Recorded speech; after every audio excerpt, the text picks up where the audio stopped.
Is your That's me. last name really Logan? Yes, I have a first name. I have two first names. Ah, Yeah. that's pretty badass. You can. Yeah. People call me Logan. People call me Rob. I mean, Uh, Logan just sounds badass. I mean, just because of Wolverine, obviously. yeah, I get that a lot.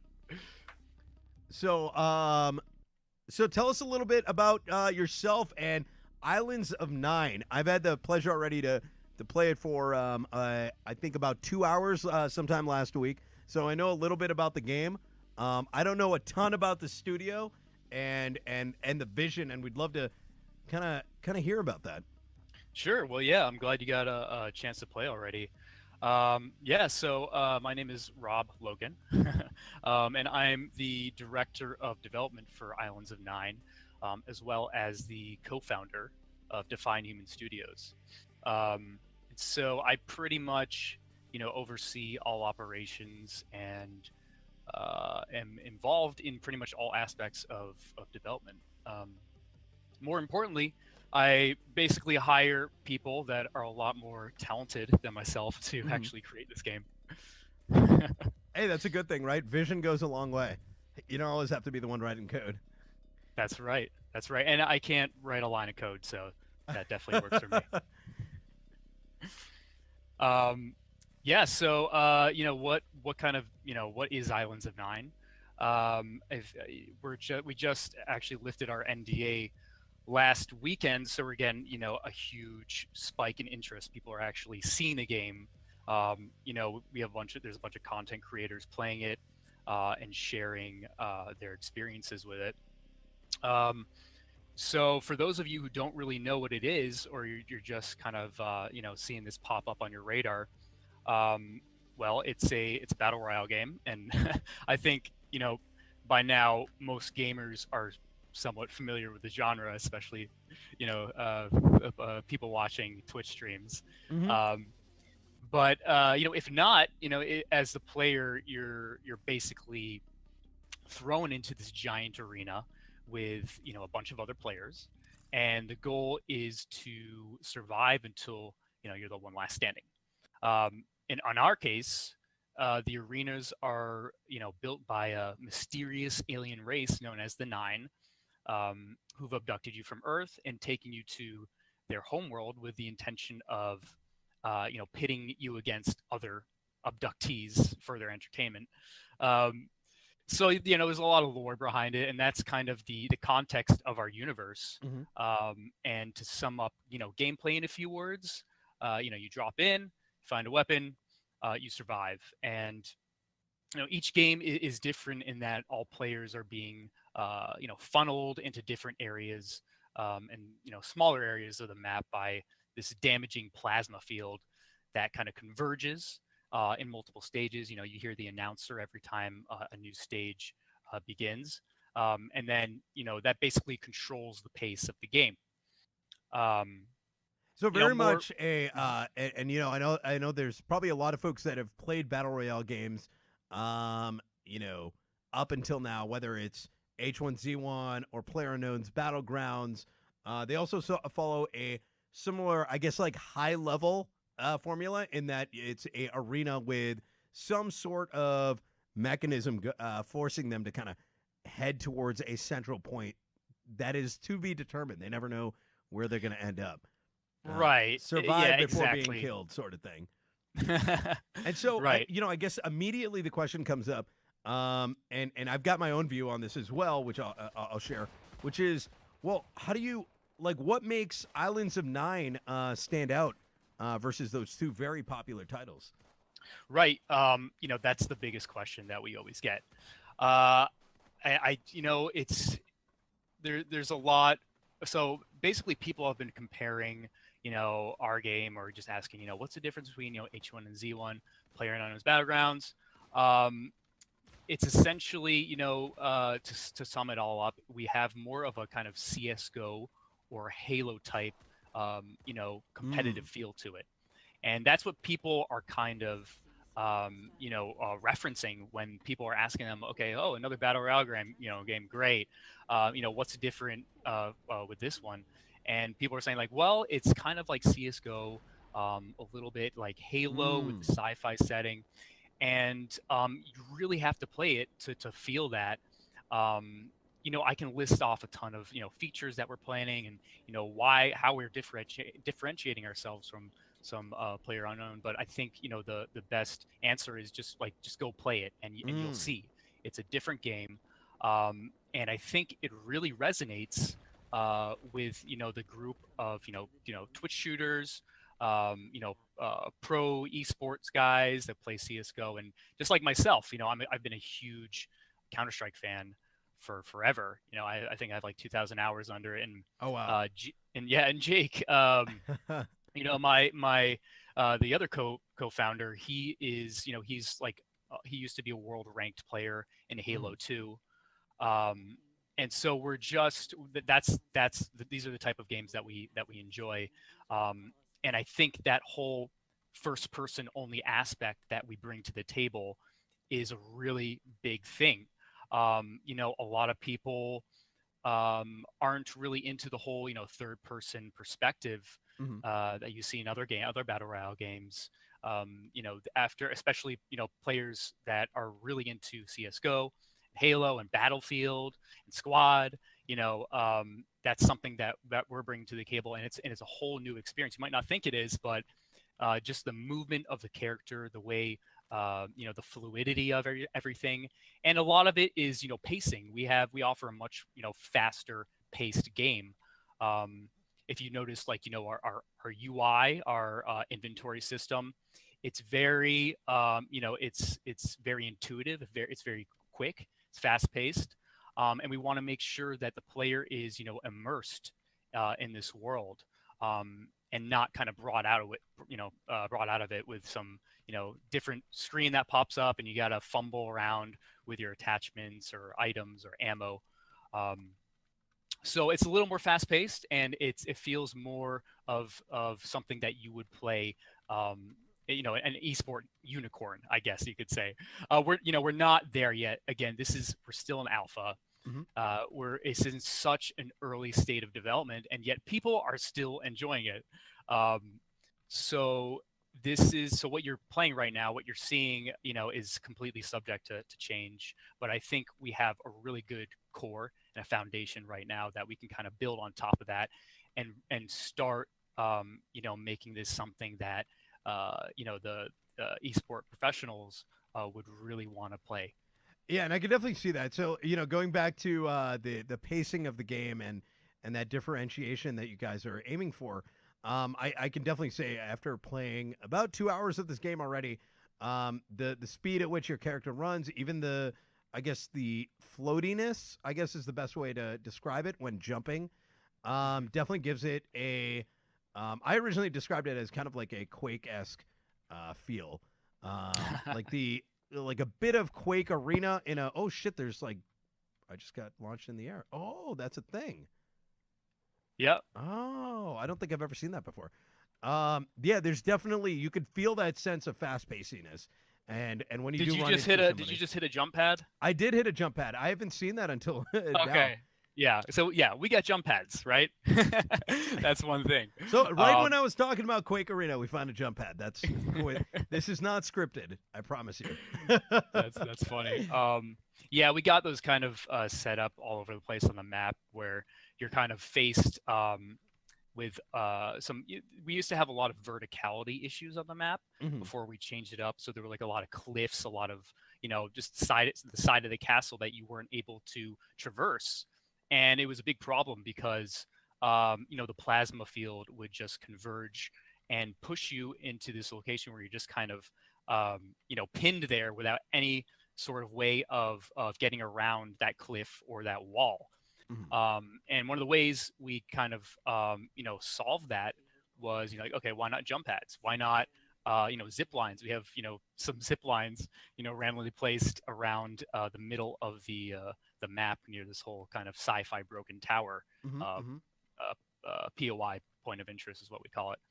So yeah, we have like and there's so many fun, interesting things that we have planned for this game, that really make that are that really make the sci-fi setting shine, and we can take advantage of this unique setting, which allows us to basically give us an unlimited amount of creative flexibility in terms of what features we can add to this game. And so, some of the things I did notice is, despite the fast nature of the game, there is still the notion of cover and weapons that have long ranges to them. Um, I'm curious as to how you guys are thinking about balancing all that between the fast paciness and what I would originally imagine is like shotguns and machine guns at close range, to dealing with folks who want to sit kind of in the back behind a tree with their long range rifle trying to snipe out some dudes.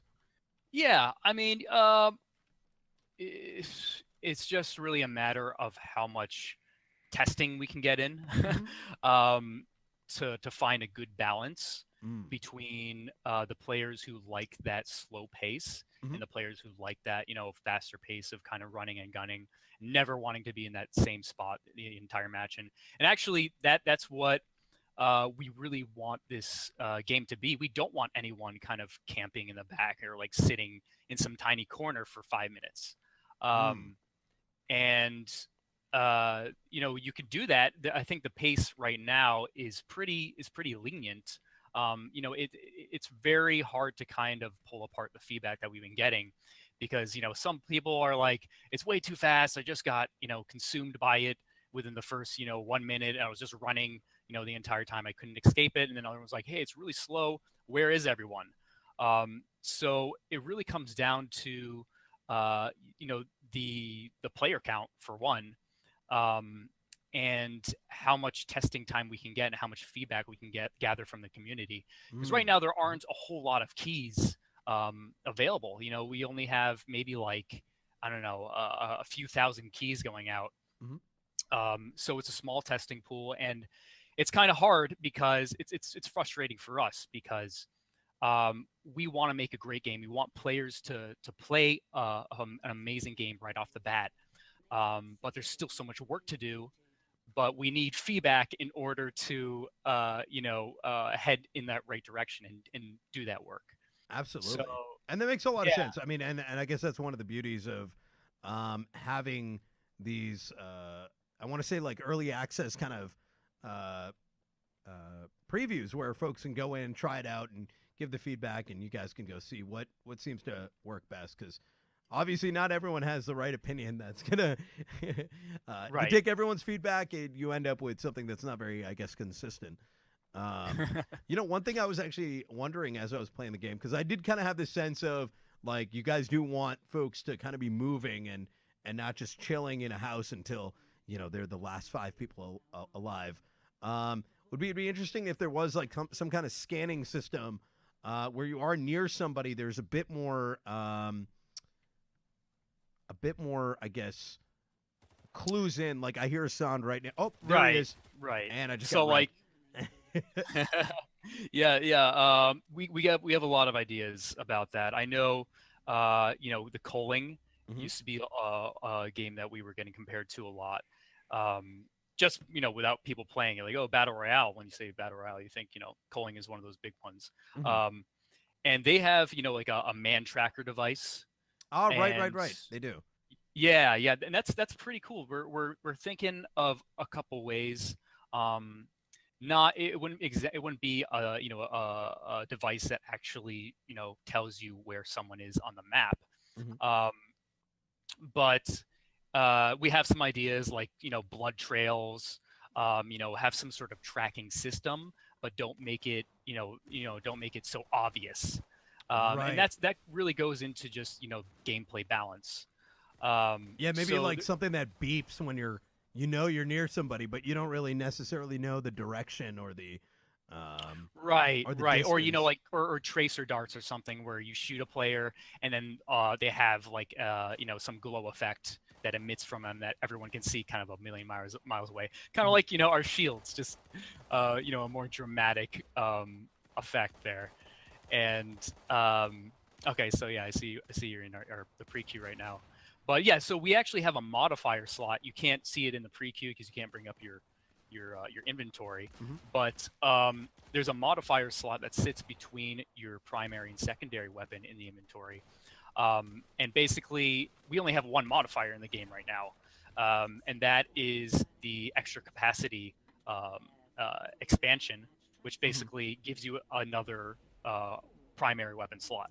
So when you drop into a game, you only have 2 slots for weapons. Mm-hmm. If you get a extra capacity modifier, you get 3 slots for weapons, so you can carry more. And we have a ton of things, and we have a ton of ideas in terms of what we can do with that item type modifiers. There's we're thinking about a lot of some arcadey stuff, like maybe like double jump or something, but that's down on the list. But we have a lot of really cool ideas, and that whole man tracker system is something that we could implement and involve in our extra or that modifier slot. Oh, excellent! Yeah, and I've seen some of the things like the ACOG scopes and the 4Xs and the what's nots. Right. Yeah. So those are the attachments, and we have a kind of a unique system for those. If you pull up your inventory, you have dedicated attachment slots. So now, the 4, 5, 6, 7. Is that what right. it is? Yeah, they're actually the F keys. So we got three slots there. Oh, I see. Right. And this was something that we designed. It took a very long time to kind of design this all out and implement it, because it's a new system. No one has really seen any sort of inventory functionality like what we have in our game, and we did that so it's more diegetic, it's more immersive to the player, and it's more fast paced and is kind of more suited to our play style. So no one's really, and again, there's 2 types of players, right? There's someone who really loves to manage their inventory, and you can still do that. It's kind of more of a compromise between people who really like to manage their inventory and people who don't want to ever have to deal with it and just want to play the game.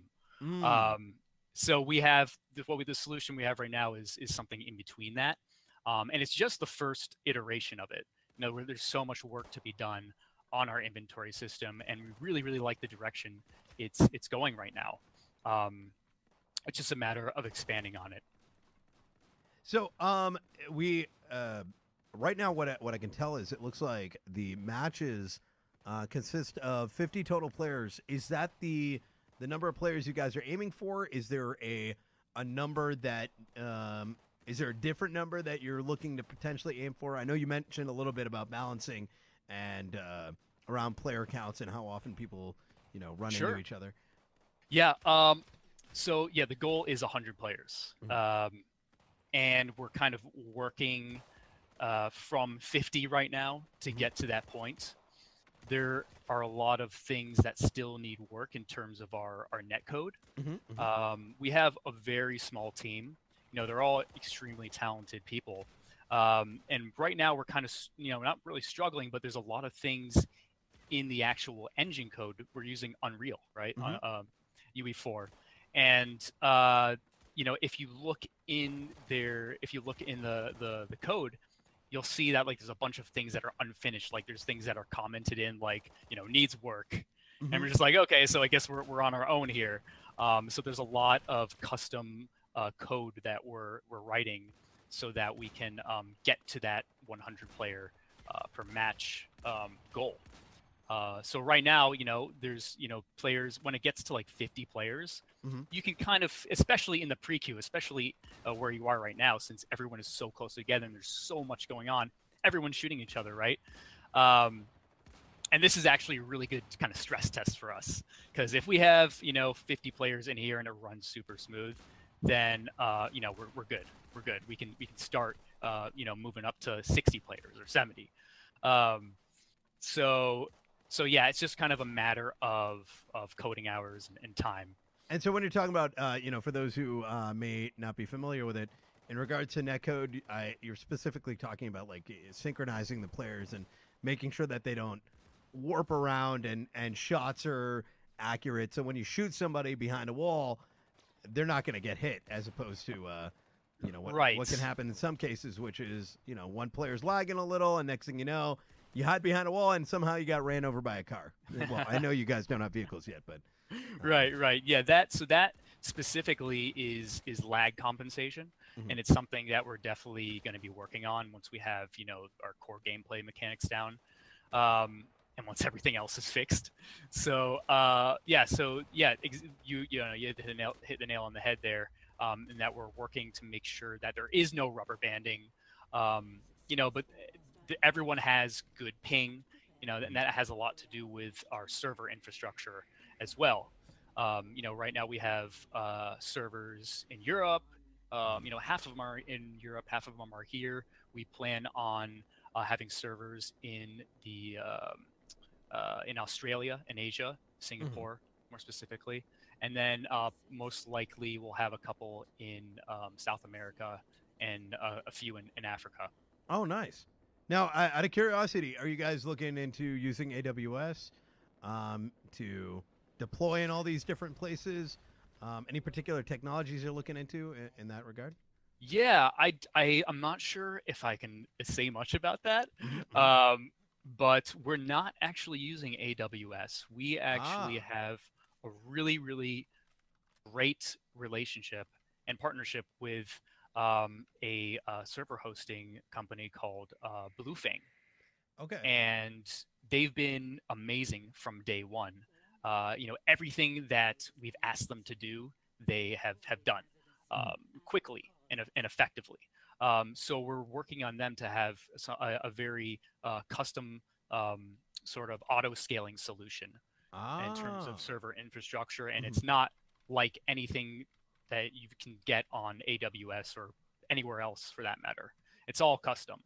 Mhm. I'm a gamer. I obviously we see the same things that gamers see, and lag and rubber banding is it kills me. It's something that I don't want anyone to experience. So we're working to eliminate that as much as possible.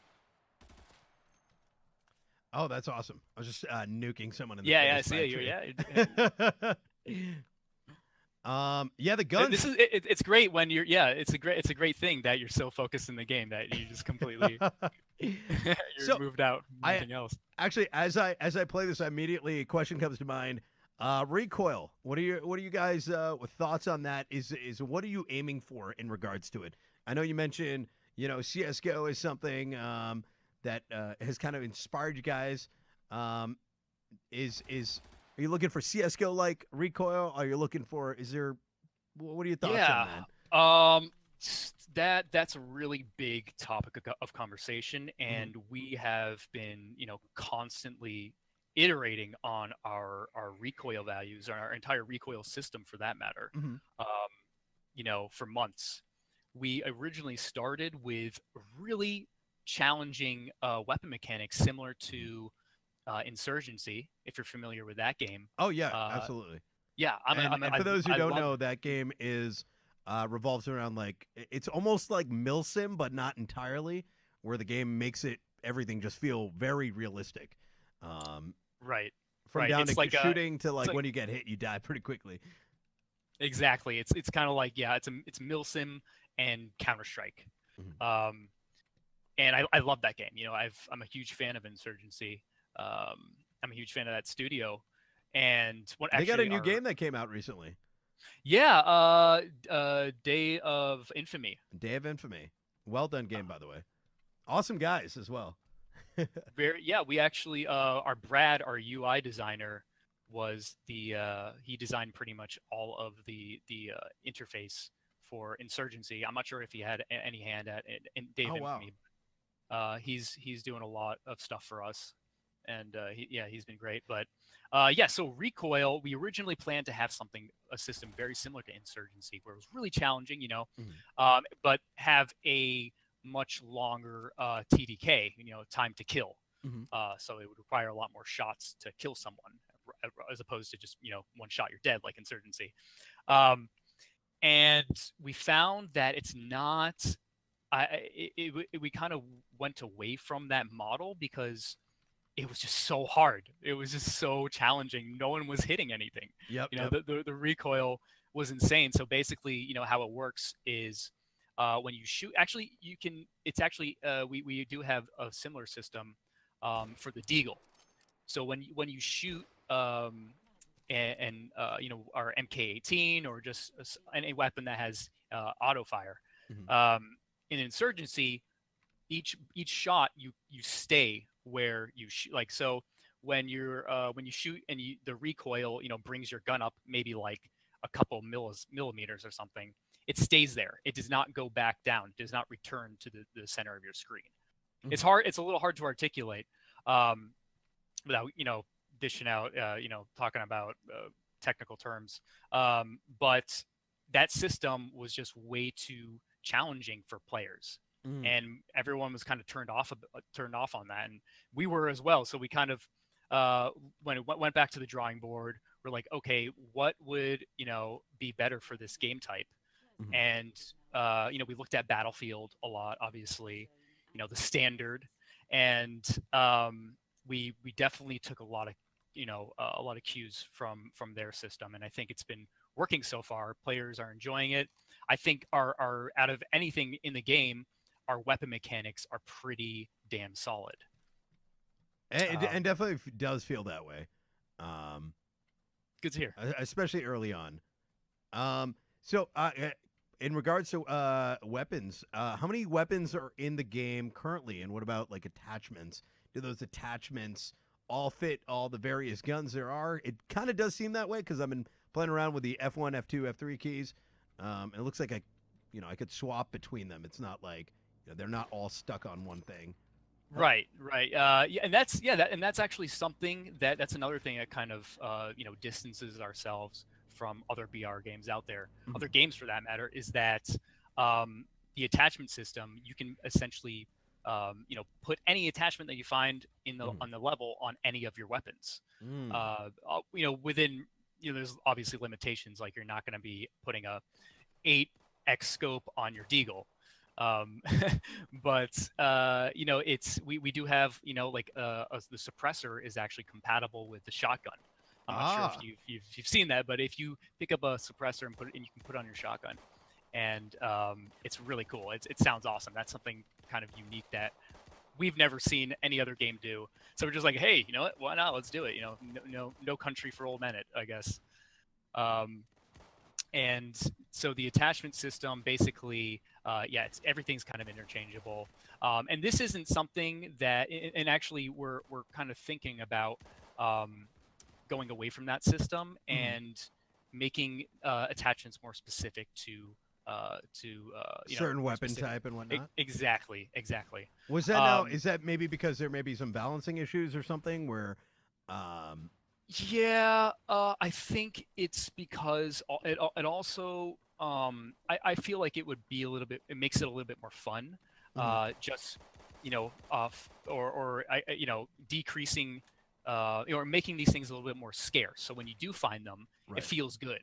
So when you have and especially and actually it does have a lot to do with balance, because Mhm, right now our sniper, everyone loves the sniper. Everyone loves using it, and that has to do a lot with how our level is designed, how there are so many open spaces and visibility is high. And then when you put a suppressor on your sniper, mhm. it's I mean, I'm not saying it's a little OP, but there are some things that we can definitely balance to make it so that if you're a player just wandering around and you get shot, you have no idea where it's coming from, you can't hear it, and you just get nailed in the head and you're dead. It's a really frustrating experience. Well, and I have noticed that myself too, where with the fast paced nature, if someone's got some good sniper aim and they're chilling by a tree, GG. Right, right, exactly. And that's not necessarily a bad thing. It's just becomes a question of, you know, Mhm. is that what is desired, right? Um, Right, exactly. And we're gonna play around with new things. We're gonna see if people enjoy our attachment system now. If we mhm. can find something to make it a little better.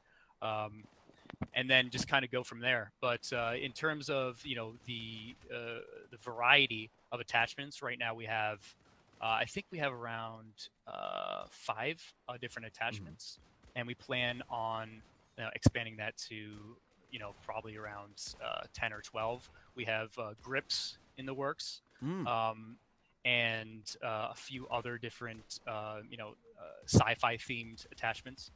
But yeah, for right now we got we have an ACOG, we have a 8x scope, which used to be 12x, which was ridiculous because you can just see all the way across the other side of the map and just nail anyone from there. And yeah, so we got an 8x scope, ACOG, we have a laser sight, we have a red dot sight, and our suppressor. And I think I might be missing one. Oh, and a hollow sight as well. So yeah, we have 6 attachments right now, and we plan on bringing a bunch more in. In terms of weapon variety, we just rolled out our Deagle a couple weeks ago. So we're still testing that. I think it still needs to be balanced a little bit. It is fun to use.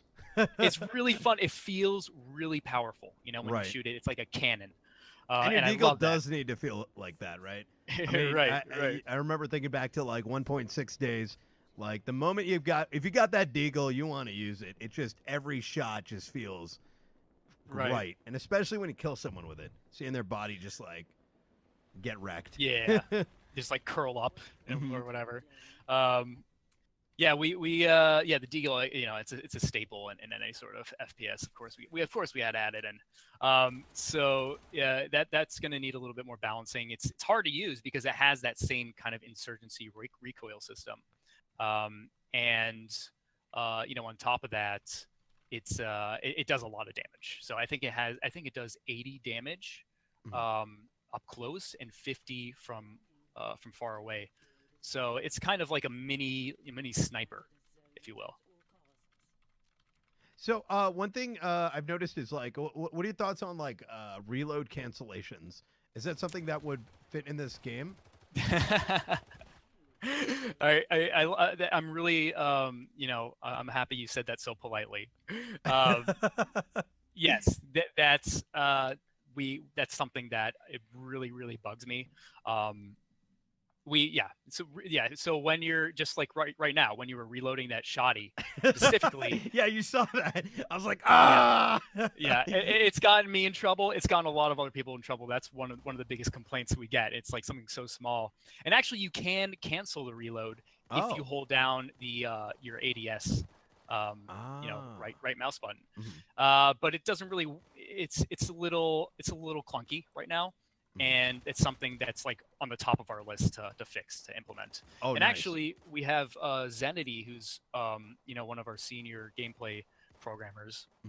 He's been doing a lot of work to our weapon system, just the gun mechanics in general, tightening up things, and that's one of them you just named, reload cancellation. So he's been working on something for a week straight now, and we plan to roll out those changes whenever we bring the servers back online. Oh, nice. Oh, come on, my potato aim. One thing that's always difficult when you're playing a new FPS for the first time is how every game has its own like sensitivity and getting tuned, getting your mind and mouse tuned, and then you're interviewing at the same time. Guys, I'm actually a god at this game, in case you're wondering. So this mode you got, it's clearly gun mode, as the lobby system. Inspiration from Counter-Strike, I take it. Great idea. It's it's a lot of fun. It makes me sometimes wonder, like, hey, can we just play a little bit longer? That's funny because half the people love it, and then half the people just want to play BR. Right. And I think it kind of breaks up those matches really nicely, and that it's not just all BR. You're having fun, you're testing out the weapons. We definitely need a leaderboard. We definitely need a scoreboard in gun game. There's a bunch of stuff we're planning on doing. The issue right now, what we're kind of thinking of is right when we do have a huge player player count, when we have a massive player base, Yep. if you notice in PlayerUnknown's Battlegrounds or H1Z1, Mm-hmm. you barely get any sort of pre-queue time because everyone is it's the server fills up super quickly with 100 players, and you immediately start BR. And that's probably going to happen to our game. I mean, that's what we're kind of expecting. So it's like we have all these things planned for our pre-queue that we want to do, but in the end, it might not be worth the time and effort because when we launch on early access, we'll probably have the player base where the server just fills up super quickly and you immediately start battle royale matches. Right. And but now like we're kind of considering like leaving it in for a few minutes or making it its own game mode. So it's hard to tell right now. So one thing I would definitely say, and this is a huge plus towards this game, is when I think of, and I know H1Z1 has something similar to this, not to this, but to what I'm about to say, and PUBG doesn't, which is sometimes it's really difficult for someone who may not, let's say, play the game for extended periods of time to be able to get a good feel of all the weapons and the aiming, getting your aiming down, whether that means going into the configuration and changing the sensitivity or even trying out guns because they don't know how the recoil is going to be, how should they use it, what do they expect, and next thing you know, they're faced in-game for the first time with that weapon, and now they're in front of someone that they got to kill. That's their only opportunity to try it out, and this kind of gives you that moment, that chance to actually try the thing. Exactly. So I see that as a huge plus because there's two I feel like modes of getting good at this sort of title. One is you play it every day, all day, and you just get good via experience. But the other one is having something available to allow the player who wants to go and train to be able to train without having to get into a game mode and hope they get the weapon they want to try out, but rather provide them that ability out of the core game itself. Yeah, there's a couple, ideas that we're discussing, and one of them has to do a lot with, the tutorial. Ooh, I just saw you. It just got backstabbed. Yeah, I see that on streams all the time. Like, no, just play a little longer. People are like, oh, I got to go back to the pre-queue again. Okay. And it's so a pretty again, fast pre-queue, by the way. Yeah, I think it is too. It took us a lot of tweaking to get that right. I still don't think it's right. We have, if you see there's a timer that comes up when you have 5 players in there. We had all sorts of, different algorithms involved in this pre-queue timer. I think we have it at a pretty good number right now. But yeah, anyway, regarding the the tutorial that we were kind of talking about, that's one idea that we're thinking of doing, is having this as some sort of actually we were thinking about making it having a shooting range that was an extension of this pre-queue where you go in and you're not forced into this pre-queue game if you don't want to if you don't want to bother with gun game. You can go into this kind of extension of the pre-queue, which is like a nice big room where you get to test out all the weapons.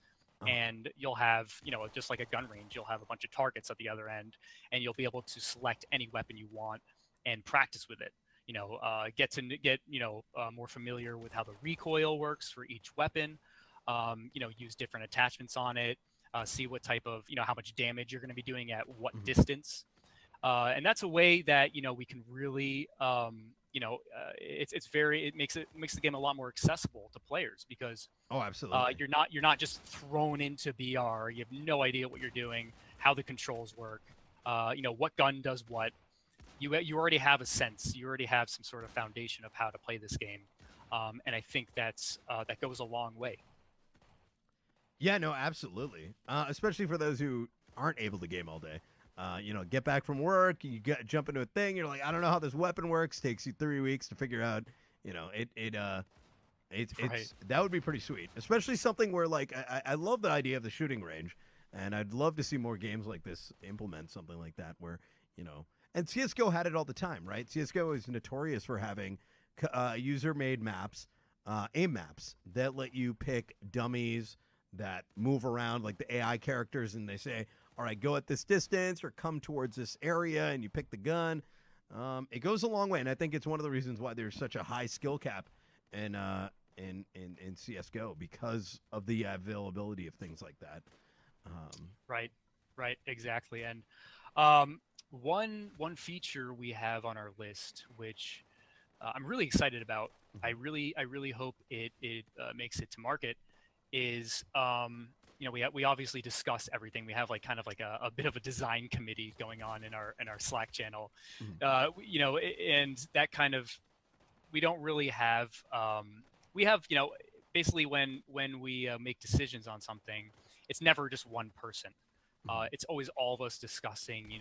We have all different sort of perspectives on one thing or another. Everyone has a different gamer background. So it's really helpful to kind of talk out all these ideas in our Slack channel and then bring it to our Discord community for them to talk about as well, and see what kind of valuable feedback they have for us. And one of these ideas that we're thinking of doing, I'm not sure if this is very far in the future, but this is the end goal, where we make our main menu essentially your cabin, your quarters of the ship. And you can walk around. Everything in the main menu is accessible as some sort of station. And then I'm not sure if you played Dust 542, I think it was. It was a game by CCP Games, who did EVE Online. Yeah, it was a PS4 game, but essentially, where they took the EVE universe and they melded it with a whole side game. Like it had some connectivity between the two. I don't remember the details, but I'm familiar. Yeah. You got it. It had very a sci-fi setting and everything. But when you started up the game, you were actually walking in your quarters. And you could see, stuff that you've unlocked, different weapons. Well, that's what I'm envisioning. And then eventually you can, bring other players into your quarters and, show off, any sort of unlockables you have, or, different armor sets, different achievements. You'll have like a trophy stand. And this isn't really forced on the player, obviously. This is just the main menu. You'll have everything there. And then if you want to, take control of your character and walk around your quarters, you can do so. And so that was and that kind of went with the idea where we could have a room with that shooting range, kind of an extension of your quarters. And then, there's a million other things that we were thinking about, like having some sort of, community like bar on the ship where you can go to and just I don't know, chit chat with players instead of, play a BR match. I don't know. This is way far down in the future. We haven't really discussed too much of it, but well, it definitely, I can imagine, add a lot of extendability. That guy just wrecked me with a pistol. My aim is so off. It's fine. So you mentioned that this game is built on top of the Unreal Engine. What's your experience been with the Unreal Engine so far? Why did you guys land with that choice? Any particular reasons? And how's it been developing for that on top of that engine? Well, it's it's been really good, actually. I think we made the right choice. A couple years ago when we started, Define Human, we were kind of scoping out different engines. There's the Crisis engine. There's Unity, obviously, and then there's Unreal. And at the time, we had no idea if something was, if a 100-player, server was doable on the UE4 engine, because it was so. I mean, I think it was at I think it was number 4.3 or something, very early version of the engine. We had no idea if it could, handle 100 players in a server. We didn't know what the netcode was like. We didn't know how, the optimization was. But I think we made the right choice because, they're amazing at, adding more and more features every single version they come out with. We're using a pretty recent version of the engine, so we're able to take a lot of advantage of those features that they've recently added. Where other teams, they're kind of stuck with a very early version because they went with a custom solution and they can't really go back. Ah, yeah, But yeah. yeah, but luckily enough, we have a really talented engine programmer who basically just basically merges all of that new content Mhm. from new version updates into our custom engine. Ah, So we're able to take advantage of all those new features that they keep coming out with. And Epic has done, they're constantly working on things. They're constantly looking, listening to the community. Um, and it seems like it's been working so far. I know Ryan, our lead programmer, he's very experienced with Unity, and I think he's been working on a side project in it.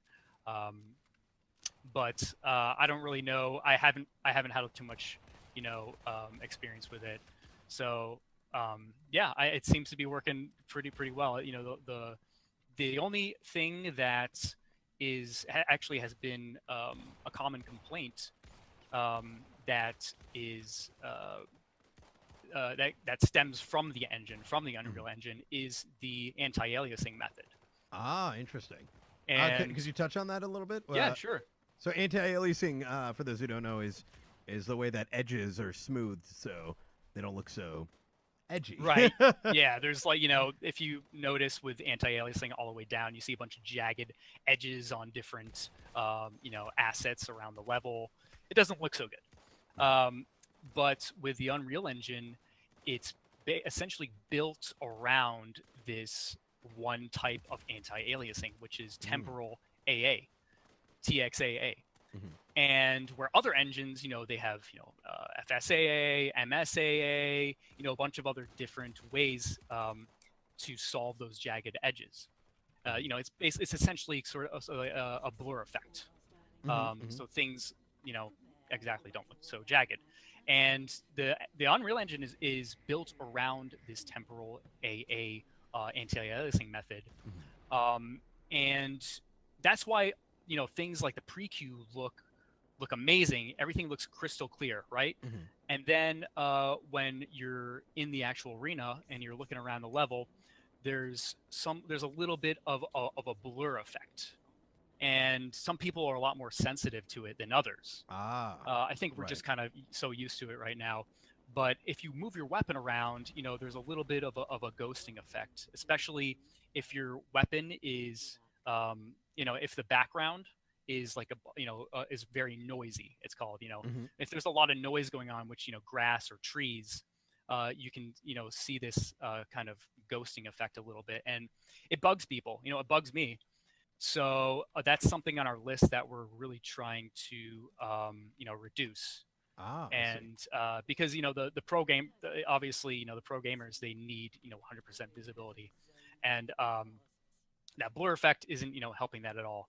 Especially when you're kind of looking in the distance, you can kind of make it out a little bit. But yeah, that's one thing that we're really trying to improve, and there's different ways to do it, and especially with our awesome engine programmer, we're looking into ways of adding in multiple or different anti-aliasing methods to deal And, with that. and Unreal lets you like kind of overload that stuff and add Yeah, that yeah, customizability on top of it. Oh, that's quite interesting. So, yeah. It's not easy. how's the feedback been so far for this game? I know you guys have really only recently come out of the NDA state. Now people can play it on stream. They can talk about some of their experiences a bit more publicly. And further, is there any plans on expanding this in the short term? The population and the keys and whatnot. Sure. Yeah, very good questions. So the feedback so far is definitely um, it's been fantastic. It's been amazing. People love it. People love it as an alternative to the other BR games that they've been playing. And it's again, it resonates a little bit more with the CS:GO Battlefield crowd who just want to play that first person perspective. Mm. Um, and honestly, there's a lot of bugs. There's a lot. It's very frustrating to me because we're all perfectionists on the team, and we need testers, right? So we actually do have to get this game out, and we need to get testers. There needs to be some exposure, and that's what we're kind of looking for right now, because we're a small team, and we can't reproduce a lot of these bugs that other players are experiencing, and we need more data on them to debug them. So so feedback's been great, and I'm not happy that there's a lot of features that they're missing right now, but players seem to be loving the game so far. I think duos, that's one of the biggest things that everyone's kind of clamoring for. You're like, when is duos going to get in? Yeah, that's huge, because everyone loves playing with their friends. I do. So that's something that is top on our list right now, and we're aiming to have in by the time we bring servers back online in a few weeks. That's not set in stone, so no one take my word for that. But we're really trying to get that in as soon as possible. Right now, again, we're in closed alpha, and the only way you can get a key is through a lot of our giveaways that Keith and Aaron, our marketing guys, are doing. So stay locked in on our Twitter. Check up on our Discord community as well, and you might be able to get in game at some point. But also, if you're a content creator, we're happy to work with you as well. So that's essentially the only way of getting keys. I think that's a great way to do it. I mean, a lot of the content creators have their communities and whatnot, and you get like a big source of feedback all at once, which is exactly. I can imagine being very useful. It's hard to sift through it all. I'll tell you that much. So we're actually working on getting some surveys out. Oh, nice. Yeah, and we're actually this is we actually have plans this week to recruit a pool of QA testers to help us over the course of the next couple of weeks while we kind of go dark. So if anyone's listening, or if this is interest anyone, check out our Discord channel, or tweet at us, PM us if you're interested in this, and details will definitely be posted soon. So yeah, that's one way that we're trying to gather more feedback, is to have a more focused QA pool. Awesome. Well, thank you so much for joining us today. I've had some fun playing this last week. I've been trying to play it as much as I can during the interview. I killed some people in the practice mode. I think I killed a couple in an actual match. I'm going to be taking a closer look at this in the next couple days. I want everyone to thank Mr. Logan. Rob Logan? That's me. Yes. For joining us today. I'd love to hear more about this game as you guys are further down in development. I do apologize that we had to kind of cut this, make this a little quick, given that, honestly, the time flew by. That's been 1 hour already, so this has been a ton of fun for me. That's what happens when you're having fun, man. I know, right? I love hearing from game developers like yourself, because it's just, it makes the game feel just so much cooler that way. Hearing what it took to get to where you are, and hearing about all the fantastic stuff coming down the line. Absolutely, and thanks for having me. I appreciate it. Absolutely. Hey guys, I hope you liked that clip. If you want to see more awesome content, be sure to hit subscribe, and let me know what you think by hitting the like button, or leaving a comment down below. Catch you later.